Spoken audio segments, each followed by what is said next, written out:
Friend, welcome. आप लोग कैसे हैं? आई होप आप लोग तो मस्त हैं। इस समय सुबह के 5 बज चुके हैं और मैं, पापा और मेरी बन्ना चल रही घूमने। आज एक्सरसाइज नहीं की तो पापा रोज़ टहलने जाते थे, मैं सोची आज यहाँ का खुला हवा लेती हूँ।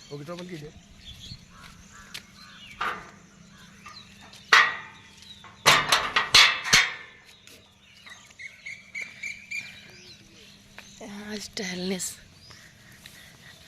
काफ़ी दूर तो पापा जाते हैं, हम सोचे आज हम भी जाएं, क्योंकि यहाँ बहुत दिन हो गया पैदल गए को। मेरी बन्ना भी आज मॉर्निंग वॉक पे चल रही है। मेरी बन्ना भी चल रही है मॉर्निंग वॉक पे। इसे दिखाई दे, ये देखो बन्ना। गुड मॉर्निंग बोल दो। Good morning, good morning, good morning बन्ना। ऐसे बाय कर दो, से बाय कर दो। बाय बाय बाय कर दो। बाय बाय बहुत अच्छा करती है ये। कोई जाने लगे जान जाएगी। Bye bye. शाम गुड्डू का गुड नाइट बनना तो कहे बाय। हंस रही है ये भी। सुबह सुबह सब उठे तो यही उठ गई।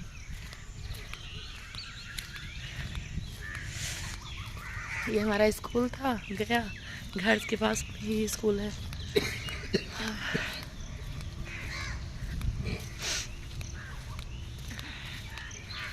खुला हवा की बात ही दूसरी है। घर के बाद ज़्यादा देखिए घर वहाँ है, और वहाँ से फिर उसके बाद एक बाग हमारा ये है। यहाँ से हमारी ज़मीन शुरू हुई है, बहुत दूर तक पूरा रोड पे ज़मीन है। इधर पूरा कम से कम हाँ पे है।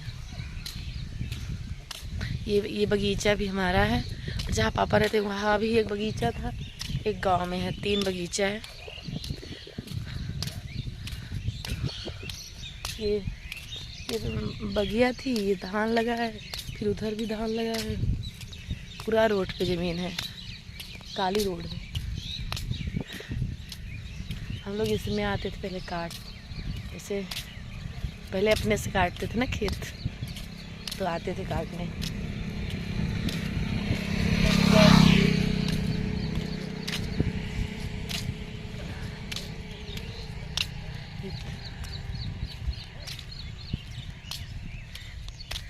गांव हमारा घर, गांव वाला यही रोड जाती है थोड़ा सा दूरी पे।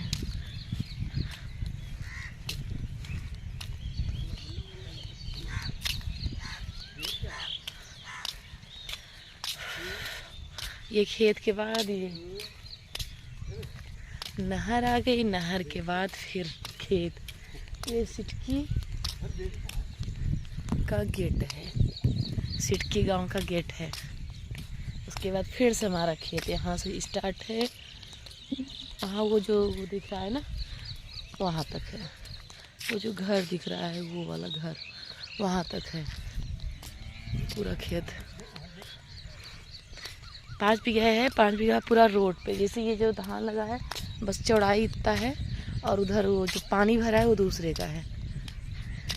जितना है मतलब गहरान पूरा रोड पे ही है, ये कहने का मतलब।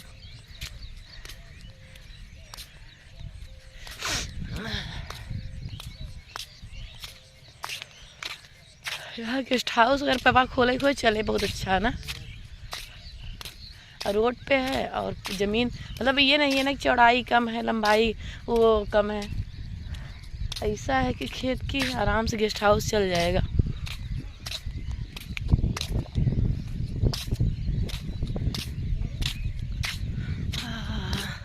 चलिए हमारे साथ हमारे ब्लॉग में बने रहिए।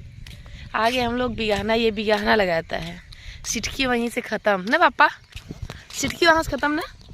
वो जो गेट लगा है वहाँ से सिटकी ख़त्म, ये बिगाहना है। तो हमारे गांव जैसे बिल्कुल पास पास है। हम लोग अब बिगाहना में चल रहे हैं, और जो गेट लगा है वहाँ तक सिटकी है। और ये बिगाहना की स्कूल है, और आगे बिगाहना में टहलते टहलते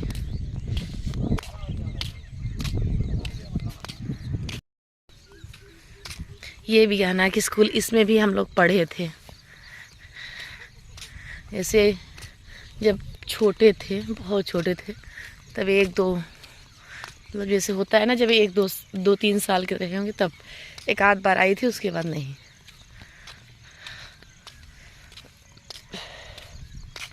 ये स्कूल रही और ये हमारे खेत का अंदर रहा। बिल्कुल बिगाना तक है हम लोगों का खेत, पूरा रोड पे ही है। ये देखिए पूरा वहाँ से लेके वो जो बगिया दिख रही है वहाँ से पूरा यहाँ तक पूरा रोड पे ही ज़मीन है। वो जो बगिया दिख रही होगी और थोड़ा सा उधर, उसके बाद फिर से घर है। तो ज़्यादा तक ज़मीनें हमारी रोड पे है। ये अच्छी बात है ना बिटिया, ये अच्छी बात है, पूरी ज़मीन रोड पे है। चले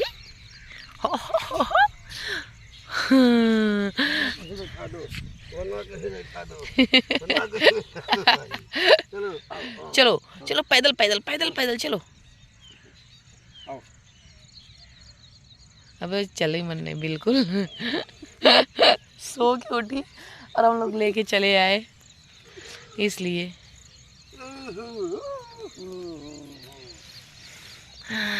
हम लोग यहीं से अब फिर से मुड़ान कर रहे हैं, क्योंकि बिगहना गांव आ जाएगा, कोई ना कोई मिल जाएगा, तो यहीं से फिर हम लोग अब रिटर्न ले रहे हैं ना। बन्ना बन्ना, वो घोड़ा देखो, घोड़ा, ये घोड़ा देख रही है, पगलिया पगलिया घोड़ा देख रही है क्या?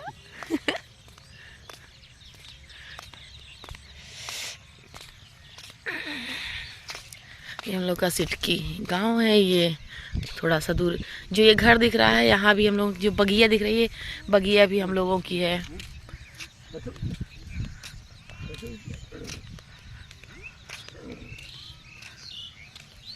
हमें लगता है सिटकी गांव में पापा हम लोग की ज़मीन ज़्यादा है ना। हाँ, सिटकी गांव में हम लोगों की ज़मीन ज़्यादा है, सबसे ज़्यादा।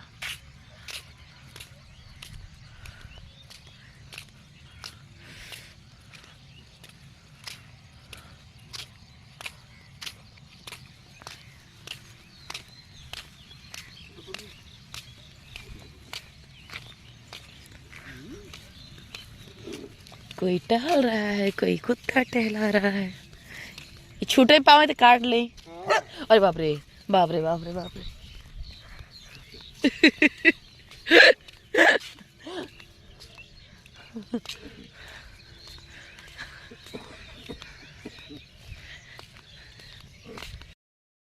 बज रहे हैं 7 और मैं आ गई चक्की पे, क्योंकि 8 बजे मुझे निकलना भी है। तो यहाँ आगे जाने की तैयारी हो रही थी, क्योंकि मेरे भांजी की माँ ख़त्म हो गई थी, एक्सपायर कर गई थी, तो फिर वहाँ जाना था। फिर ये हुआ कि मैं पहुँच भी नहीं पाऊँगी मिट्टी में, तो इसलिए मैं नहीं गई। तो इसलिए नींबू वगैरह जो तैयारी करना, थोड़ा सा मैं वेट लॉस के लिए नींबू मेरा ज़रूरी होता है। तो यहाँ 3 से 4 पेड़ नींबू हैं और सब बहुत ज़्यादा फरे हुए थे, और तो इसलिए मैं सोची कि तोड़ लेती हूँ। तो यहाँ तोड़ने लगी और कम से कम 30-35 नींबू ले जाऊँगी ना, तो मेरा 1 महीना आराम से चल जाएगा। और ही ले जाती हूँ, क्योंकि और उसके बाद पापा लोग आते जाते, कोई ना कोई आता जाता है तो ले आता है। तो इस तरह से तो यहाँ बुआ जी भी लग गई तोड़ने में, मैं भी तोड़ रही थी और मेरा बेटा भी तोड़ रहा था। तोड़ के और हम लोग आते हैं ना, तो ये समझ लीजिए कि मेरा, तो मैं सोचती हूँ मेरा भागना ही होता है, कहीं घर, वहाँ पापा के घर, फिर यहाँ दादाजी जहाँ रहते हैं वहाँ थोड़ी देर, फिर चाची से मिलने, ऐसे ही मेरे टाइम का पता ही नहीं चलता। यहाँ आती हूँ तो इसी तरह से टाइम पता। अब यहाँ ये थोड़ा सा नींबू वगैरह तोड़ी, जो मुझे ले जाना था वो मैं ली, यहाँ से पैक की। उसके बाद फिर जाऊंगी, फिर नहाऊं धोऊंगी, खाना खाऊंगी, फिर सोच रही थी थोड़ा सा चाची से मिल आती हूँ। मिलने के बाद उसके बाद फिर से निकल जाऊंगी घर, पता ही नहीं चलता टाइम का। और कल आई तो शाम हो चुकी थी, क्योंकि बड़ी वाली बुआ के यहाँ गई तो वहाँ से शाम हो चुकी थी। तो इसलिए ज़्यादा तो टाइम मिलता ही नहीं कि कब कहाँ जाओ। सिटकी आती हूँ तो मुझे ये लगता है कि घड़ी की सुई बहुत तेज़ ही भागने लगती है। मुझे ऐसा लगता है कि बल्कि घर पे रहती हूँ टाइम का पता चलता है, यहाँ आती हूँ ना तो टाइम का पता ही नहीं चलता। तो मेरी बुआ ये देखिए बहुत मेहनत कर रही हैं। मैं तो थोड़ा सा तोड़ी उसके बाद में, और बुआ पूरा नींबू जितना मुझे ले जाना था ना, ये वाली पन्नी पूरा भरेंगी। और उसके बाद बुआ अभी 2 महीने पहले नींबू पहुंचाई थी, 1 पॉलीथीन अब तक चला मेरा। मैं बिल्कुल भी मार्केट से ख़रीदी ही नहीं, अब तक चला।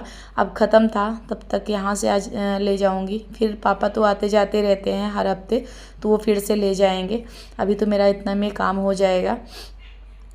तो अब जाने का टाइम आ रहा था ना, तो फिर मेरी जैसे धड़कनें बहुत ज़्यादा बढ़ रही थी। और क्योंकि पापा के पास ज़्यादा टाइम नहीं दे पाई, बस यही रीज़न था कि बैठती ना तो मुझे बहुत ही कष्ट होता था पापा को देख के, इसलिए मैं ज़्यादा तक भागती ही रह गई। कहीं अंदर रहती थी, बाहर। नहा खा के चल दिए फिर बुआ के साथ, ये जहाँ चाची लोग रहती हैं उस घर, वहाँ मिल के उसके बाद लगाऊंगी मेहंदी। अगर टाइम बचेगा तो लगवा लूँगी, क्योंकि सावन का महीना चल रहा है, वो भी नाग पंचमी। तो नाग पंचमी में मैं सोची लगवा लेती हूँ, क्योंकि आज चले वो अक्सर मैं उससे ही मेहंदी लगवाती हूँ, तो इसलिए चल रही हूँ। देखती हूँ, अगर लग जाएगा तो ठीक है, नहीं तो फिर निकलूँगी घर के लिए। चलिए हमारे साथ हमारे ब्लॉग में बने रहिए।